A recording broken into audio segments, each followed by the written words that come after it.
மாவாட்ட collector வந்தார். இப்ப collector எல்லாம் மாவாட்ட ஆரம்பிச்சுட்டாங்களா? ஓஹோ, மாவட்ட கலெக்டர் வந்தார். பிரிச்சு படிச்சுட்டேன். செம்புதான் வச்சிருக்கேன்ல, ஊத்திட்டு போய்யா. என்ன வீம்பு வீராசாமி, என்ன தவிக்கமா இருக்கீங்களா? இல்ல, இப்ப என்ன பண்ணணுங்கிற? நான் என்ன மாத்திரை மருந்தா வாங்கி கொடுக்க முடியும்?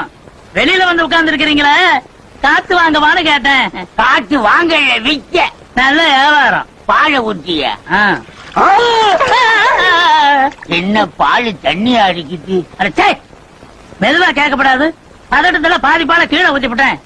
எரும மாடு இன்னைக்கு தண்ணி அதிகமா குடிச்சிருச்சு. ஓஹோ, மாட்டுக்குள்ள குடிக்க தண்ணி கிடைக்குதா? மாட்டுக்கு கிடைக்குது, மனுஷனுக்கு கிடைக்கல. என்ன உன்னோட பெரிய விவகாரமா வச்சு பாலை ஊத்திட்டு போய்யா. ஊத்துறங்க.